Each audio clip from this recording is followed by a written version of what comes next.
Hello, everyone, and welcome to LMB Counseling's Behind the Door series. My name is Kirsten Cole, and I'm one of the mental health therapists here at LMB.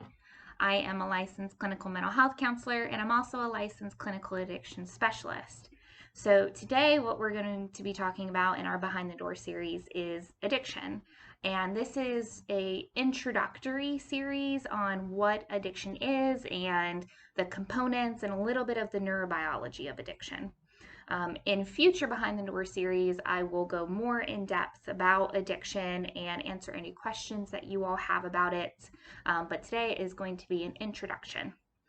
So we're going to first start off with what is addiction? And I want you all to take a moment to think about what is your perception of what addiction is? What is that definition that comes to your mind about what it is?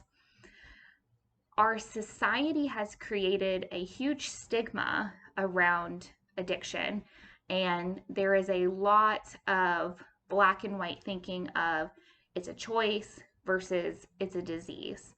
And it seems that our society kind of falls into either camp of it's a choice, someone's choosing to do this, or it's a disease, they can't help it, that's just how it is. So to shed some light on this argument of disease versus choice, the American Society of Addiction Medicine defines addiction as a treatable but chronic medical disease involving genetics, environment, and an individual's life experiences. So right there, we know that addiction is a chronic brain disease that is treatable. So with that argument of disease versus choice, we have to fall back onto that research. We have done so much research of the brain of addicted individuals to see that this is a disease and it's not always a choice for people. So to go into that, a little bit of the neurobiology of addiction, briefly, we're going to talk about dopamine because this is the main part of what addiction is. So we have our dopamine pathways in our brain that release this chemical. So basically, we release dopamine when we feel a sense of reward. So going out and exercising is a way to release dopamine. When we feel that accomplishment, we have a reward. We also feel this when we eat food, especially food that we really like. It releases that dopamine into the pathways, and so we have this natural sense of reward. So drugs and alcohol mimic that dopamine release, and what they do is they release far more dopamine than exercising or food can, and so it feels pleasurable and it's this reward sense. So the drugs and alcohol basically hijack the brain's dopamine pathways and make it 10 times more pleasurable to experience. And that's what builds up tolerance. So when we are used to using, a certain amount of drugs or alcohol, we are producing more and more and more dopamine. And what this does, it eventually depletes our natural dopamine that we create in our brains. And we then have to rely on the drugs or alcohol to basically get us that dopamine that we need.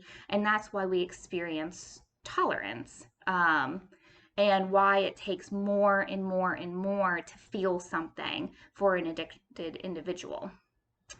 So that's a little bit on the neurobiology. Dopamine is the biggest part of it, of the chemistry of the brain. And when we think about this dopamine in this reward sense, as I go into the components of, what makes up addiction, it's going to play back a role and be really important. So we have three components that make up an addicted individual. So what causes addiction? If we're saying that it's not a choice and we're saying it's a disease, what is causing it?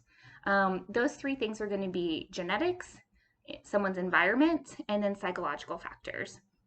So I want to first start off with genetics and say that genetics does play a role in why someone can become addicted to drugs or alcohol, especially if their immediate parent is a a drug user and they're addicted, or if they use alcohol and they're addicted, that child will be half times likely to develop an addiction themselves. And the way that I like to put this out there is to show two shot glasses. And so if you look at these shot glasses, one is half filled and one is empty. And so for our podcast listeners, I will explain this if you can't see my whiteboard right now. But I have drawn two shot glasses. One is filled and one is not. Or one is halfway filled and one is not. And so the one that is halfway filled, this is a child born with a addicted parent. The empty shot glass is a child born with a non-addictive parent. So if we look at these two, we see that this person is going to have a 50% more chance of developing a drug addiction in their throughout their lives. And so there's a lot of different factors that come into play as what happens when someone becomes addicted, because it's not solely about genetics. There's more to it. So if we add in maybe some psychological factors such as anxiety, depression, a mood disorder, it kind of fills up this person's shot glass a little bit more. And then the person with a non-addictive parent, it only fills it up just a teensy little bit. Then we add in some environmental factors. So maybe an individual experienced a trauma in their adolescence, or they experienced poverty. A lot of these factors can play into a role as to why someone becomes addicted, because they're trying to escape something. And so we can add that all the way in, and then maybe they haven't received any counseling for this anxiety, depression, so they don't know how to cope with those things. So you add a little bit more and then it just overflows. This person over here has only made it halfway. So this just kind of shows that how important genetics are, along with everything else with the components of addiction. So we look at the person's environment. Have they experienced trauma throughout their adolescence or childhood? Have they experienced poverty, not having shelter, not having some of those basic needs met? And then the psychological factors. Have they had anxiety, depression, mood disorders, and they just don't know how to cope with it? So they experience drugs or alcohol for the first time, and it's euphoric. And it seems like the answer to their problems because it makes them feel a lot better. So these are all of the different factors that are going to come into play when we look at addiction and kind of what makes up addiction. And so the most important takeaway from this Behind the Door series is knowing that the disease versus the choice. So yes, there is a choice to initially use the drug or use the alcohol. However, that person with the 50% chance of becoming an addict because of their genetics has more of a chance of being addicted than someone else who isn't. So in future Behind the Door series, we will talk about how to talk to your kids about addiction. We will go over the differences between behavioral addictions or process addictions versus substance use disorders. And yeah, so we will dive into this topic a little bit more since we are going to be offering substance use services at L&B Counseling from myself. If you do have any questions regarding addiction or substance use disorders, please comment below and let us know.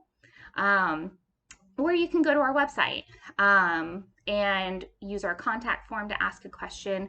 Or if you would like to email me directly, you can find my profile on the lmbcounseling.net page. Yeah, I hope you all enjoyed this video, and stay tuned for more addiction stuff. And I'm so happy that I was able to be with you guys today.